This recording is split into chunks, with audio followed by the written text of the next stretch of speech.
Hey everyone, welcome to Co-Medicine. I'm your host, Dr. Sarah Boston, and this is our last episode of Season 1, and we're doing something a little bit different. You may remember Dr. Vien Phommachanh. He was in our second episode. He's also known as the Comic Doc. He's an ENT from Florida, and I just met him doing this podcast, and during the first recording, he kept wanting to ask me questions, and I was like, Vien, I'm the host, and you don't ask me questions because I'm not supposed to talk about myself. That's like podcasting 101, you guys. So he was like, well, I want to come back and interview you. So we decided to do that for our last episode of this season. So I'm the guest. He's the host. He did discuss a hostile takeover of this podcast for season 2, but he's actually a very nice man. So I don't think that's going to happen. I think he's just on for this one session, but this is your chance to revisit Vien, who is wonderful, the Comic Doc, and also get to know me, your host. So I'm your host, but not today. I'm your guest, Dr. Sarah Boston. Please enjoy this podcast. And, the other thing I want to tell you, then I'll let you do your introduction. Did you see my post with the thing that was up my dog's nose? I did. Yeah, that was icky.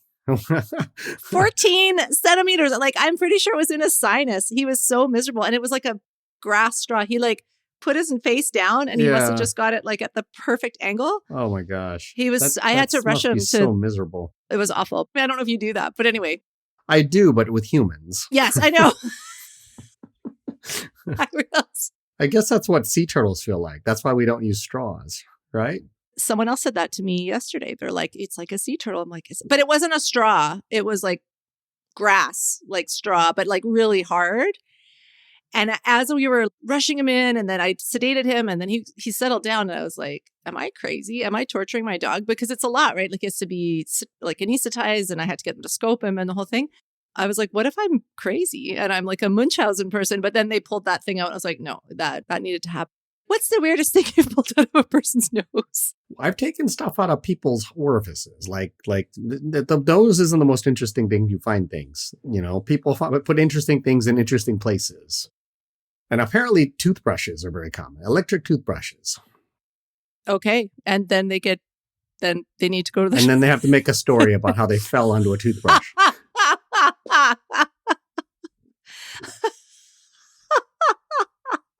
And I think you'd be surprised how routine it is. Okay. So really? You know how you walk into some charts and you're like, I know what's going on. There's like a pattern.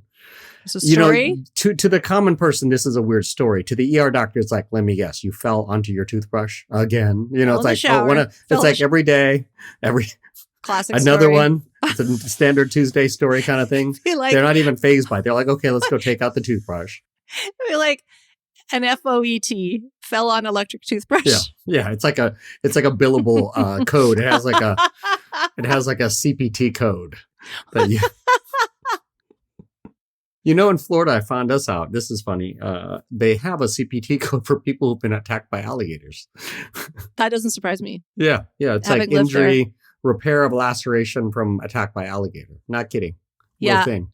Yeah, we had the cowboys on the farm when we lived there. They brought a dog to our house that had been it was drinking. Mm-hmm. And then the alligator grabbed it. That was one of the working dogs on the farm. And then the cowboy just was able to throw, because they were real cowboys. He lassoed the alligator. He threw a lasso and hit the alligator to shock it and it let go of the dog. But it had the whole dog's head in its mouth. Yeah. And the next thing is they drag it underwater, right? And that's how they kill their prey. And but this cowboy was so precise with his lassoing that he was able to hit that. I mean, it's on a horseback. This is the most Florida story I've ever heard. Oh, I could tell you even more Florida stories, but yeah, he could hit it on horseback and it let go. And then they brought the dog to us. I'm stealing this story. It's now part of my. That's fine. That's fine.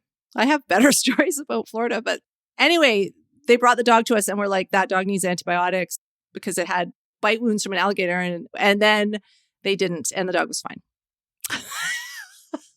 They didn't listen to us. Right, the story with the dog living is funnier than the story with the dog dying. So, yeah, it's I way would funnier. lead with that.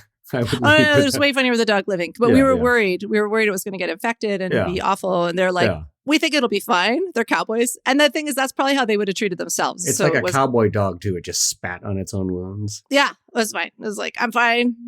Let's do an episode like crazy Florida stories, crazy foreign bodies. Like there's a whole thing. I'm serious. There's a whole thing. Okay. Could do. Once a week, electric toothbrush day. That's why you're ENT now. You're like, I'm going to Yeah. keep it above the neck. I like to take toothbrushes out of these orifices. Yes, but up. keep it up. Out of the nose. We take things out of dogs' stomachs a lot, like funny things, right? That it's not that the dog's being funny though, and it's not really funny for the dog, but it's like underwear. It's not their underwear. That's a classic. That's a classic veterinary story. And then you're like, you can tell how good the patient's owner's love life is by the lingerie you take out. Yes, or not. Like, if you're like, oh, this underwear. These are newlyweds. These are very skimpy. You feel like a giant pair of panties. You're like, oh man, their sex life. They've been married for a long time. You guys need counseling. You know? Yeah. Like, yeah. Okay. Yeah, I think this is getting off the rails. I just wanted to give a quick shout out to our title exclusive sponsor, Hill's Pet Nutrition. Thank you so much, Hills, for everything you do, including some of the work you do with animal shelters and pets in need. The Hills Food, Shelter, and Love program provides food to 1,000 animal shelters and has provided $300 million worth of science-led nutrition to pets in need, helping them to be healthier, and hopefully that will help them get adopted faster.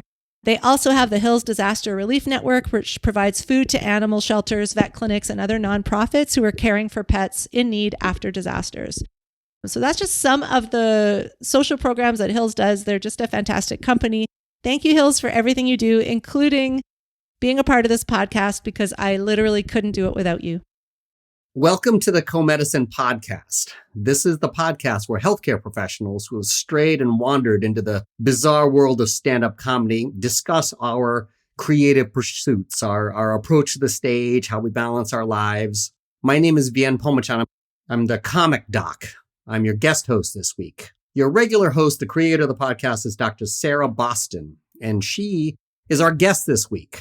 She had me on the podcast. I had a blast being a guest, but I found her story very, very interesting, and I found myself wanting to know more. So I insisted that she be a guest on her podcast. So Dr. Sarah Boston, thank you so much for being a guest on your podcast.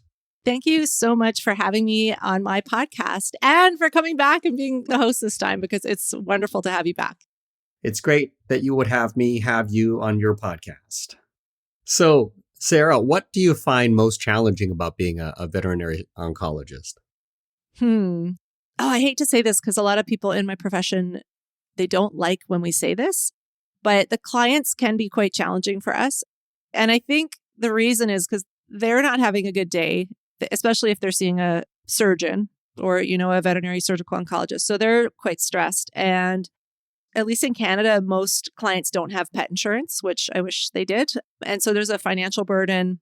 Their animal's sick, and it can be really upsetting for them. And, I think that's a difference in Canada and the States, because when I worked in the States, people are still upset about it, but they understood that medicine costs money because they at least had a bill, or even if they had insurance. But Canadians really struggle to understand because it feels like everything's free, and why do I have to pay, and why is it so much? And it is very expensive. So big decisions have to be made. It's a high stakes, and a very common thing that's said to veterinarians is, if you loved animals, you would do this for free. Or if you really cared about animals, you would help me. And it's such a helping profession. And I don't know a veterinarian that doesn't love animals. So that really is a challenging thing to kind of have thrown at our profession or thrown at you personally. So I think that is a challenge. And I wish it was free. I would love to work at a hospital where no one had to pay. That would be amazing. But it's just not the reality. I would say for me, that probably is the biggest struggle, is just communicating to clients about money and why it costs money. And if someone has pet insurance and we don't have to even really have that discussion, it makes it so much easier because you can just focus on the medicine. What's your favorite part about your day? I always say I talk to dogs, and I actually, it's true. It's a fact. I just love my patients. I love working with them. I kind of joke about this, and I probably should stop saying it publicly because I'm going to make the clients not think I don't like them. And it's not that at all. I have clients that I have absolutely loved, clients that I've become friends with, and then clients who can be combative, who I don't love. But I've sort of learned over the years that that's fine. That is what it is. People are people, but animals are usually the same. they're so fun to work with. And I get to spend time with really lovely animals all day. And help them, help them with their cancer, help them with their problems. I do some emergency surgery too. I find that really satisfying. So maybe that's cliche, but it's just my love of animals. And I love working with cats, but I end up working with a lot of dogs. And hanging out with dogs and meeting different dogs it's amazing. I know it's not even very scientific, but I love it. I guess they're easy to love as long as they're not like a bear. Yeah, but even an aggressive dog, I love because they're just being themselves, and we have drugs for that and muzzles and it's okay. They're usually just scared, actually. You can make them cute one way or the other. I can make when I'm doing surgery on them, they're usually pretty good, well behaved. Yeah, no, those are my favorite patients too. Asleep patients. They're adorable. I can't sedate the clients. I don't, maybe I should start doing that. They look like little babies when they're asleep. So what has changed about your perspective on veterinary medicine over time, or what has been a surprise for you? There's moments when you're a veterinarian that are very challenging. I can't talk about it, but I just had one this week where I had a poor outcome, I guess I'll say, with a patient. And I feel the same heartache when that happens as I did my first year out. It never gets easier. I'm lucky because I'm married to a veterinarian who doesn't need me to explain that feeling when you kind of blame yourself or wonder what you could have done better or you feel like you failed. And it's really hard. And he'll just say, oh, it's hard to be a vet. And it is hard. So those moments, doesn't happen all the time, Vien. No. I'm not. I think I'm a good veterinarian. I believe I'm a good veterinarian, but we all have those moments. And I thought it would get easier. I've been a vet for 27 years and you would think it would get easier. And just because I'm fresh off this experience I had this week, it doesn't. You just have to feel really crappy for, I don't know, it's a couple days. I kind of joke about getting into fetal position and feeling terrible, wishing things could have been different. And then I don't know what I do with that. If I'm really honest with you, I don't know what I do with that feeling. And then I just kind of I got to keep helping. I got to find other ways to help and keep going. I do understand completely. It's something that most healthcare people can relate to. I mean, you never get over when someone's hurt, when someone has a bad outcome. It's a different person every time. It's the first time for them every time. It's something like you see in athletics, you see it in stand-up when you have a bad set, when you have a bad performance, you never get used to it. And you're only as good as your last outcome, it seems like. You can be the best in the world for a long time, but you have a bad outcome and you just feel that in your soul. And you question everything. You forget everything that's happened up to this point, and you're the worst person on earth to you even though it's not true. So I can relate to that. Okay, that's interesting. Talking about a bad set. Now this is what I really need to know. Stand-up comedy. Why and how does one day a successful veterinary oncologist wake up and go, I need to stand on a stage and tell people jokes? Tell us how your villain arc started. I think it's been like a slow and a fast evolution, if that makes sense. So being an academic surgical oncologist, I've done a lot of lecturing at conferences. So usually like surgery conferences or primary care conferences. And even when I was a resident, I always added jokes into my lectures. Always. And actually, I was reprimanded for that as a resident. I was told that was inappropriate and it shouldn't be there. But I persisted because I didn't agree. And I felt that it actually is a good way to teach and it is a good way to get points across. But I would literally have a lecture, whatever that was for. The first thing I would do would be like, okay, let's find the jokes. And then I would write the rest of the lecture. You wrote the punchline first. Always. Yeah, always. And I sort of got known at conferences for my shoes because I like shoes and my jokes. And that was before I started doing stand-up. I think the catalyst for me was I had thyroid cancer it's like now 12 years ago, which is very funny, as you know. So it just changed my perspective on things. And I wrote the book Lucky Dog, which is about having thyroid cancer, but also treating patients with cancer. And I didn't know I was writing a funny book. I didn't even know I was writing a book. I was just writing. And I fell into some very lucky circumstances where I met Noah Richler, who's a famous author, and he was married to the president of House Bonanzi, and kind of he got me connected. I still didn't believe that book was going to get published.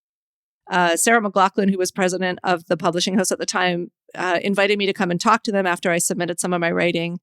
And I got a book deal then, it just happened, which makes a lot of people who want to write a book hate me because nope, no agent, just happened.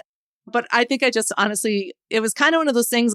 I was very lucky, but you have to be ready for luck, if that makes sense.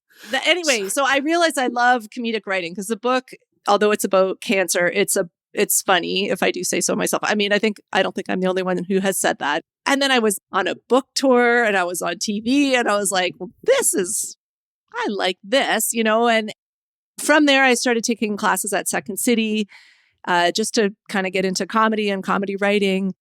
And then I took a stand-up class. I didn't even know you could take a stand-up class, but someone in my improv class was talking about that. And I was like, wait, what? You can that's a thing? You can take a class in that? Because I am a nerd, as everyone who knows me knows, I'm such a nerd. I'm like, will you take a class, right? So then I took a stand-up class at Second City, and then that was in 2018. And then I was like, oh, I like this. This is, it just kind of brought together a lot of things I love. And so from there, still love improv, still love writing, everything, but stand-up kind of just became something that I loved as a hobby. And then I decided, this is such a long answer. And then I decided, because again, being older and a nerd, because a lot of people are like, oh, you have to grind it out for 10 years or 15 years to get any good. And I was like, I am too old to do that. Can we accelerate the process a bit? And I don't know if this is even true or not. I'll have to let you know. But my decision was, well, if I go to comedy school and I focus for 2 years, that should count, right, Vien? That, it counts, right? Well, I find that learning how to do something can shorten your time rather than just flailing wildly. Okay. It's my bias. You're validating me. So yeah, it was during the pandemic. It was probably a combo of pandemic / midlife crisis. I was at the time working at a hospital that was not a great fit. That's my PC answer to how I felt about working there. It wasn't a good fit for me. And I just decided, you know what, I'm just going to go for it. And I was going to go to comedy school. I was living in the Toronto area, so it was something I could do. And so I did that. I just finished at the end of April, April 2023, finished at Humber College. Congratulations. Thank you. Do they have a ceremony with robes and hats and stuff? Yep. Is it like a clown hat? No, it's serious. Yeah, it's a serious. No, I got a diploma. Did they play that song? Bom, bom, bom, bom. Yeah, it was the whole thing. I went to it. I got COVID there. That's the second time I got COVID. Congratulations. Yeah. Here's your diploma and COVID. And your COVID. It was weird because we were all packed in this room to do the procession. And I was like, I haven't been in a room with this many people for a long time. And then I got COVID. It's not funny, but I'm pretty sure that's where I got it. Just looking at my notes here, if you're writing a book and it isn't really easy and something doesn't just come your way, you're doing it wrong. That's one thing I took away from your answer. Yeah, that's the a good other part take home. was you decided to be funny and then you just started with cancer. Yeah. I mean, well, I think the lesson there is use your own experience. And if you're going through difficult times, you have to find the funny because otherwise you'll just be crushed. Yeah. It was difficult at the time. I was living in Canada and we have socialized medicine, which is wonderful, but it's slow. And if no one believed me, four doctors, even though I had ultrasound in my own neck and was like, it's probably made them hate me. I don't know. You can tell me what you think. I was like, I have a thyroid carcinoma and it is growing quickly because I ultrasounded myself with my husband's ultrasound machine. They were like, no, it's probably benign. And thyroid cancer is a relatively slow moving cancer. So no one's in a big hurry. And then because it's socialized medicine, things just, you have to get in line. So that gave me time to write and be very frustrated. What do you think is the biggest challenge about doing stand-up? I think there's a few for me. I mean, I love the art. This looks going to sound so weird, but maybe you can relate because you're close to me in age. The late nights. Brunch would be good for me if there was brunch stand-up. Jamie Lee Curtis was recently asking Coldplay for a matinee. So on board with that. I was like, yes, we need matinees of comedy too. Also, I live outside of Toronto now. So going into Toronto, just kind of getting in the scene. It's really hard for me to grind it out with a day job and my age, I'll be honest. And I think another challenge is being a woman in comedy, being a middle-aged lady in comedy. I think sometimes just finding my way in that. Everyone has been very nice to me, so it's not really a question of that. It's just sometimes the comedy doesn't click with me, or maybe my comedy doesn't always click with where I am, because I tend to do a lot of comedy that's for women my age. I'm just staying in that lane because that's what I like to do. And also, I don't think there's enough of that. And I think women love comedy and they want a safe place to listen to things about them. But I think that can be challenging. Like I am telling jokes about perimenopause, in a room full of 25-year-old men who want dick jokes, and I don't have any. So that's been, I think the challenge for me is like find my place and find my lane of, what I want to do with my comedy and where do I do that? And can I have a matinee? Can I do brunch? I think you can. My secret is naps. I am someone who gets tired because I am old. You either take a nap and you gut it out, which is comedy happens at night. There are early shows. I live in Florida. We have audiences that want early shows, but there's a trade-off. Oh. Okay. If you're doing those afternoon shows, let's say the audience is of a certain demographic. Let's say it's, you better hope it's after their nap time or before their nap time. But as far as, you being your age and being a woman, I have similar struggles. We're not of the same paradigm as most club comics. I think that the 25-year-old kid who talks about his wiener, that's kind of the prototype comic. Well, but not everybody needs that in their life. There are people who want to laugh at a shared experience that you and I have, and it's a matter of bringing that voice and finding that audience. And it's a little bit harder to find because there's more nuance to it. But I have found that when you're in the right place at the right time, the audience really appreciates it because they're not interested in the 25-year-old's wiener. I say wiener because, kids might be listening.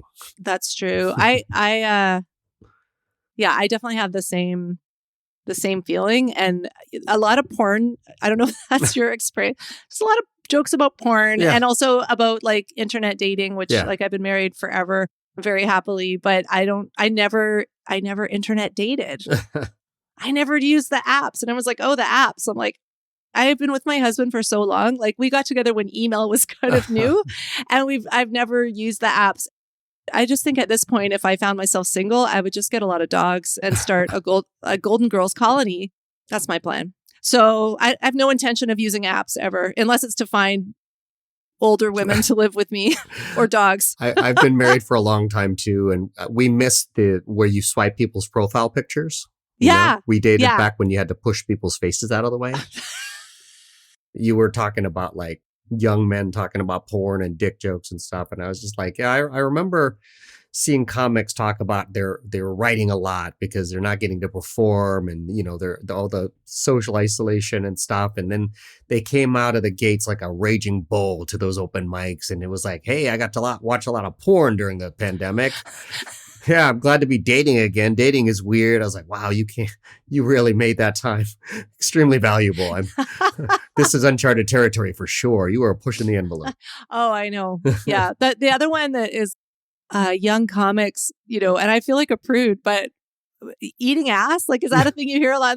Like, I hear that so much from young comics and I'm like, I don't know. It makes me feel like a prude, but I'm kind of like, people do that.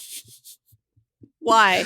I don't want to discuss the biology with you, but I have heard it as a subject matter. And I guess pushing the envelope has become more important than being funny. And so that's where you go. Then ass eating. That's where we go now. That's the new frontier of comedy.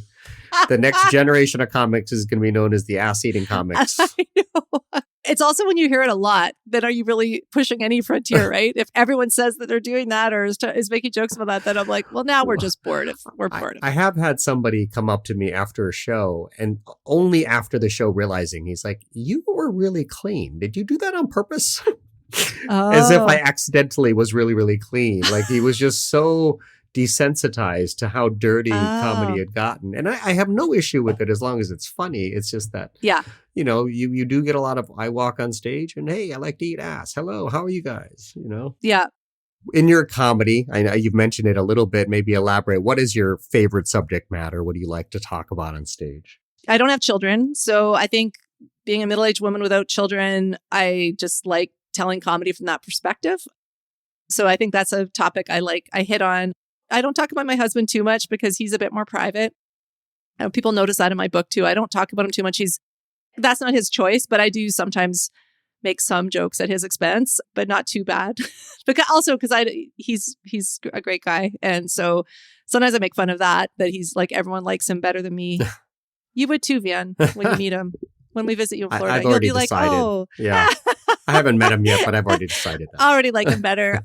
I used to not talk about being a veterinarian. I just wanted the two things to be totally separate. I didn't want people to know I was a veterinarian. I worried about what clients would think, or if it got out, or somehow I'd seem unprofessional. But I started playing around with it fairly early on. And just like, oh, I'm just going to tell people I'm a vet. First of all, instantly they like you. Most people like veterinarians. People would clap or be like, oh, and I was like, oh, that is a very interesting thing that the clients are kind of on board. And also they liked it. And then I was the vet comic, kind of like you're the comic doc, and people remembered it and they liked it and they liked hearing about it. And I've kind of pivoted a bit. I do some comedy for veterinary conferences, which I really love that audience. And so that's another area that I like making jokes about. So it's generally very much from my perspective, and it's things that have happened to me or things I'm experiencing is kind of where I'm, the comedy that I like to do. It's a surprisingly positive experience from patients. I don't tell my patients, but they find out. They find your YouTube, they find your social media. And I was worried about the same things, but what I found was that they love it. They love that you have a human side. It warms you up to them. And I've really not had any negatives. I mean, the occasional weirdo, but Yeah, but they're going to be weirdos anyway, right? Like a lot of times I don't mind if they're not my patient. So it works out in the end. It's like a screening method. A filter. Yeah, I have clients will go through the whole discussion about their dog and the cancer and the plan, and we come up with a whole plan. And at the very end, they're like, so I hear you're a comedian. Like they've waited the whole time. We've been totally professional. And then I'll be like, yep, that's true. And some of them are like, we want to come see you. Or I do have this other thing where I sort of try to, that's great if my clients want to come see me. I don't really want them to come see me when I'm treating their dog, if that makes sense. Like I or want tell to finish a joke at the same time. Yeah, I just want to finish that chapter. I'm your dog's doctor and I'm taking care of your dog. And now that part of our relationship's done. And if you want to come to Yuck Yucks and watch me, then that's cool. But having it all mushed together, I don't know. I just want to keep the relationship kind of defined, I guess. Yeah. Yeah. I've had similar experiences where they have this look on their face. You're done and you think you're done, but then there's a look and then you know it's coming, right? Do you know what's coming? Oh, yeah. Yeah. And I found the same thing. There's a boundary. I'm very, very serious. I don't mind that they know, but they want to see me. That's fine. But I'm not cutting it up while I'm cutting them up, So exactly. It's funny. But I agree with you. I would say by and large, it's been positive. And I guess maybe I don't even realize if people are getting filtered out. Like they're like, well, I don't want a veterinarian who does comedy because I wouldn't know because they don't come. You're better off. Better off. You're better off. So speaking of your comedy, I'd like to show a clip of yours. All right. The second thing about me that's medically important is I'm a thyroid cancer survivor. Thank you. Honestly, it's not that big a deal. It's good cancer. Everyone always tells me that. It's so good. It's so good. Really, like if any of you have been thinking about getting a cancer, it's the best one. It's the best. When I was going through my cancer treatment, I had to have my thyroid gland removed, and women were always very worried about if I was going to gain weight, and men were very worried about my libido, and I was very worried about dying of cancer. But really excellent questions for someone going through this. But honestly, you guys, having thyroid cancer, it's not all good. The one thing is I have to take thyroid medication every day, and it's really hard to remember to take my pill. I wish thyroid medication came like birth control, because birth control is like the only medication that comes it comes in a little package, and all the days are marked so you don't forget to take your pill. you dumb slut. It's like a tiny, slutty little advent calendar. Guys, ladies, like it even comes with a travel sleeve so you can put it in your purse and you can take your birth control with you anywhere because there's no telling where you're gonna wake up, you whore! So tell us about this clip. Tell us about your writing process. How do you come up with jokes? A lot of this came to me just through going through having thyroid cancer and just things that people say to you when you're going through cancer because it's really funny. I mean, it is funny, right? Like people saying you have good cancer. That's easy for someone to say that doesn't have cancer. I know what they mean. People who have lymphoma, a lot of those people will have a very long survival or even potentially be cured. And people who have thyroid cancer, kind of the same thing. But especially when you're in it, you don't know, you don't even have a diagnosis. You don't even have a histologic diagnosis. So yes, probably it's a papillary thyroid carcinoma and I can go look at the survival time and I can know that. But I don't know that because it's still in my neck or it's in a jar somewhere. And so people saying, oh, it's good, isn't it? I'm like, well, I don't really know. And also, even if it's the best cancer, it's still cancer. And so I find that funny. And also, like, people are a little bit shocked that you're joking about having cancer. I do enjoy talking about that. And then there is a bit of, you can sort of feel my feminist slant when I talk about birth control. And because I also think it's funny, like I researched it, birth control in the little packages. It was a doctor who did that for his wife so she wouldn't forget to take her pill. And I just find that funny because we don't really do that with a lot of other medications. I mean, it's important. It's important if you want to be on birth control to take it properly, but it feels a little bit like, I don't know, a man helping a woman with her birth control. I just find that hilarious. So, I mean, I didn't really say this before, but there's a little bit of a feminist slant. You're probably picking that up in a lot of my comedy and kind of where I go with it. So just things that I just find hilarious about how women are kind of going through society, I guess. Men love to involve themselves in the woman's body. Yeah, in birth control. Like, that's a funny thing. I'm going to dodge this issue. That's fine. You can do that. I don't have a strong, I have my feelings about it. I just don't like to walk in sort of touchy waters. So I'm going to duck and dive. You won't mansplain it to me. No, I'm not going to dictate the way you take pills. When you have cancer as a patient, and even if you're a doctor, you're not always in doctor mode. You become the patient and you have the feelings and the emotions that are attached to it. So that there's an element of humanity that you can't reason out of it. The statistics don't make you feel better about having something in your body that tries to kill you. So people's platitudes sometimes seem poorly timed or unwelcome in these situations. And I find that, hearing myself say it, it has forced me to be a better doctor when you experience it on your own end, Yeah, I would agree with that. And also just realize they are platitudes, right? And things that we say, a lot of people say things happen for a reason. I'm like, no, that's a random mutation. That's what literally what cancer is. It does not happen for a reason unless that's the reason. But there's no the thought that isn't that wonderful. And I've even had people say to make you appreciate not having cancer. It was its purpose. I got to write a book. I got to do comedy. It's all for you can take experiences and you can do something with them, right? You can take a terrible experience and you can try to make it positive, or you can change your outlook. I think that's what I've tried to do, but I don't think there's a reason or a plan for me that I had cancer. So yeah, I don't know. But I think it's just that innate human need to try to make things better. Like when you see something's terrible, it's going to be okay, but sometimes it is and sometimes it's not. That's the other cancer platitude that actually does drive me crazy, is when people try to place that you can control that with your positivity, which I think it's good to have a positive attitude. Sometimes the biology is too aggressive and it doesn't matter about your attitude. That is going to be someone's life-limiting problem, is that very aggressive cancer. And then I'm like, well, what do we say about those people? Well, they just didn't have a good attitude, I guess. I don't know. So that you didn't positive enough. You didn't positive away your cancer enough. So that's weren't one enough that thoughts and prayers.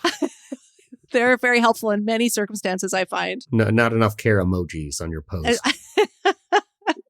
All right. I get asked this a lot. I assume you do too. The $1 million question is, if you could do comedy full time, would you? I've changed on this a little bit because I think if you would have asked me a year ago, I would have been like, yeah, 100%. But I still love being a surgeon. I still love taking care of my patients. So I think I'm trying to find the balance. I don't know if I have found it yet. I'm kind of working through that right now. I was in school and then I was working part-time all the way through school. I'm doing what we call locuming, or what do you call it in America? Locuming. Oh, you do? Oh, it's something tenens, I thought. Anyway. Locums tenens. Locums tenens, yeah. So, or relief work. So I did that through school for my second year of school. I worked 60% my first year. I had an amazing intern, but it was a lot. I have these memories. The craziest thing I did, and this is no disrespect for my patient because my patient did great, but I was in a physical comedy class, and then I was calling, okay, get the dog anesthetized. And then I came in, changed, and the dog was on the table. And I removed a large thymoma from their chest. So I walked in and did a median sternotomy on this dog.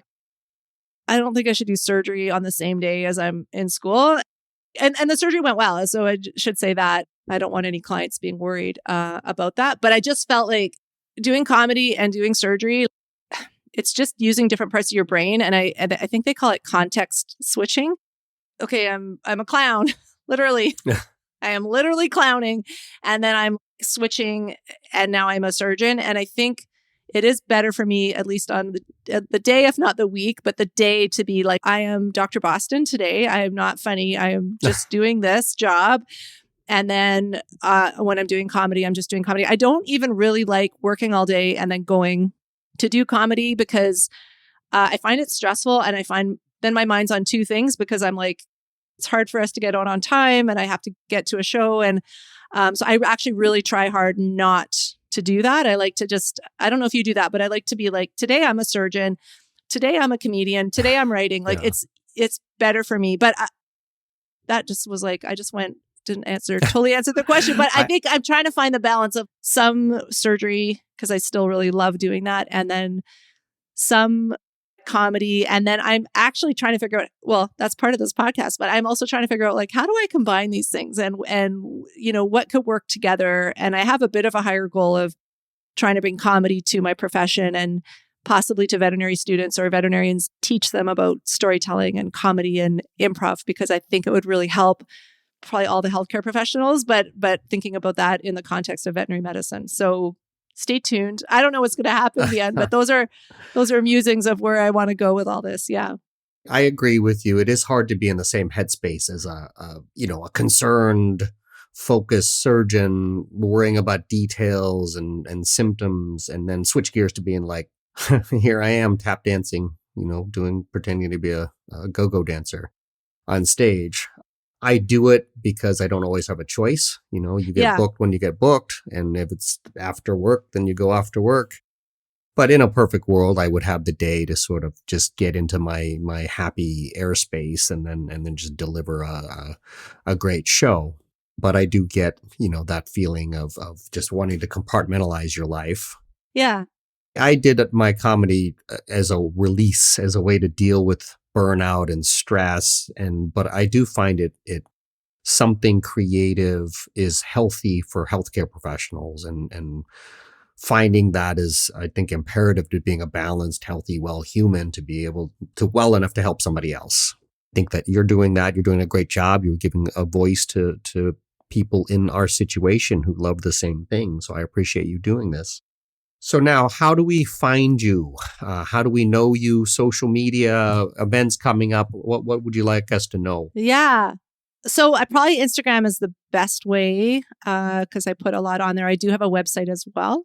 Actually, I think it's in every single show note that I think about it. Yeah. So, but Instagram, just my Instagram, I usually put my shows up there so people can find it there. What's your handle?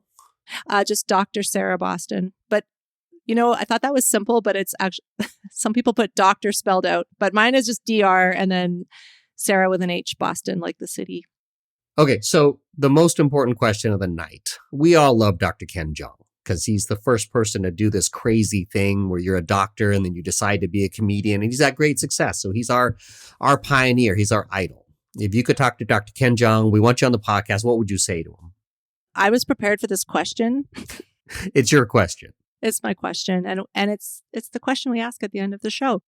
I wasn't sure what to say but I have two things to say. Okay.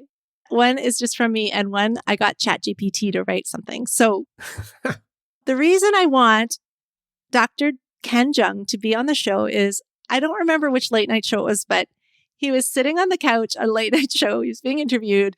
It was years ago. Yeah, I think it was when The Hangover was really popular and he was promoting that. And they said something like, don't you miss medicine or don't you want to go back into medicine? And he was like, hell no. I can't remember if he said that exactly, but he was like, I'm in movies. Why would I want to do that? Why it's so stressful? And I found that hilarious because sometimes the expected answer is, I feel a duty or I want to, but he was just like, I'm not. So that's one reason that he's my hero because he didn't even have any pretense that he would want to go back. I think he was an ER physician. I can't remember exactly, but he was just like, And his wife is a physician, but he was just like, no. So that is why I want him on because I want to talk more about that and about, if you really make it as a comedian, as a actor, as a film star, how different is that from my day to day? I think very different. So, okay, but now this is funny because I wrote this into ChatGPT and I asked ChatGPT to write an invitation from me to Ken. In square brackets, it has stage directions for me. Awesome. Which I find hilarious. So I'm going to read this with the stage directions. So it says in brackets, start with some lighthearted humor. It says, ladies and gentlemen, boys and germs, welcome to Co-Medicine. I'm your host, Dr. Sarah Boston. I guess that's not fair right now because I'm not the host, but the world's only veterinary surgeon comedian. That may be true. And I'm about to prescribe you a dose of laughter and medical wisdom. Okay, and then it says transition into introducing Ken Jeong. Now, folks, picture this. You're in a comedy club and suddenly the room fills with laughter and medical marvels. Who could that be? None other than the hilarious and medically inclined Dr. Ken Jeong. And then it says highlight his medical background. I'm not going to do that. You might remember him from his side-splitting performances in The Hangover, Community, or his real-life heroic stint. It's a stint, apparently, what you're doing, Vien. His heroic stint as a physician. I mean, who else can say they've made us laugh hysterically and saved lives? Build up the anticipation. But here's the kicker, Ken. We need you on Co-Medicine. Imagine the synergy, a veterinary surgeon and a stand-up comedian teaming up with Dr. Ken Jeong, the master of medical mirth. We'd be the ultimate dream team of medical comedy. Add a humorous twist. And let's not forget, we've got some animal health questions that only a true animal lover, I don't know if he is one, can answer. We promise no monkey business. Well, maybe a little monkey business. And then it says, wrap it up. This is too long, ChatGPT. So, Dr. Ken Jeong, we invite you to join us on Co-Medicine for a dose of laughter, heartwarming pet tales, and medical anecdotes that'll tickle your funny bone. What do you say, Ken? Will you prescribe us some laughter and grace our podcast with your comedic genius? And with enthusiasm. Remember, laughter is the best medicine, and we're about to overdose our listeners with it. Let's make Co-Medicine history together. Contact us and let's heal the world one punchline at a time. I don't know how he could say no. How could he say no to that? Yeah. And I think if you ever said that to him, you should actually read the parts where it's like stage directions and with enthusiasm. I love Highlight his medical career. Make sure that's part of the script. And yeah. I thought that was very well done, ChatGPT. I think the computers are gonna take over. I already see that getting booked more than I am. I'm losing gigs by the week to that program. To ChatGPT. Yeah. Yeah, I've actually tried to get, in school, my classmates and I, we would try to get it to write jokes, like not to cheat, but just to see. And it's at this point, I don't see it taking over either of my jobs. I asked it to write a joke about Laotians once, and it said, "We don't like to pick on ethnic groups." I asked it to write a joke about Karens, and it refused. Yeah, it won't make any race jokes. And there's like a disclaimer. It's like, ChatGPT is not intended to be hurtful in any way. So, Dr. Sarah Boston, it's been a delight talking to you. My name is Dr. Vien Phommachanh, the comic doc. Thank you for letting me host your podcast. Thank you for letting you be on your podcast that I was able to host. It's a bit of a confusing situation for me, but I appreciate it. I am so happy that you came back to be the host. And it's the first time we've had a guest host, but it may happen again. We may bring you back. I don't know. But thanks so much for agreeing to do this. Well, I've decided to take over the podcast. Oh it's my now God. my podcast. Season 2, Vien takes over. Plot twist. We turned this from a podcast into a drama series. You've been ousted. Oh my God. And then I try to get it back. We're the most dramatic medical stand-up comedy podcast on wherever podcasts are. That would actually be hilarious. But I think I'm going to take it back, Vien. I'm sorry. All right, fine. You did an amazing job, but it's mine. All right. I think that's all I can do. I think that's the best I can do. And that wraps up this episode of Co-Medicine. I've been Dr. Sarah Boston. Thank you so much for listening. I just want to give a big shout out to our exclusive title sponsor, Hill's Pet Nutrition, for helping to make this podcast possible and for supporting veterinarians and initiatives like this. Really, literally couldn't do it without you. I want to thank musical genius and stand-up comedian Mark Edwards for making music that somehow makes me laugh. I don't know how he does it. Please check out his info in his show notes. He is a stand-up comedian and actor. He's absolutely hilarious. And big thank you to my producer, Heather McPherson from Twisted Spur Media, who just seems to make everything work and everything sound great. And I also couldn't do this podcast without her. Thank you for listening. I hope you're having as much fun as I am. That might actually be hard because I am obsessed with this podcast. If you enjoyed the podcast, please let us know, let your friends know, give us likes and nice comments, do all the things, help support this new podcast. If you didn't enjoy this podcast, I don't know what you're still doing here. You know what? If you didn't enjoy it, you can just do nothing. Nothing would be good. We will see you next episode. Thank you.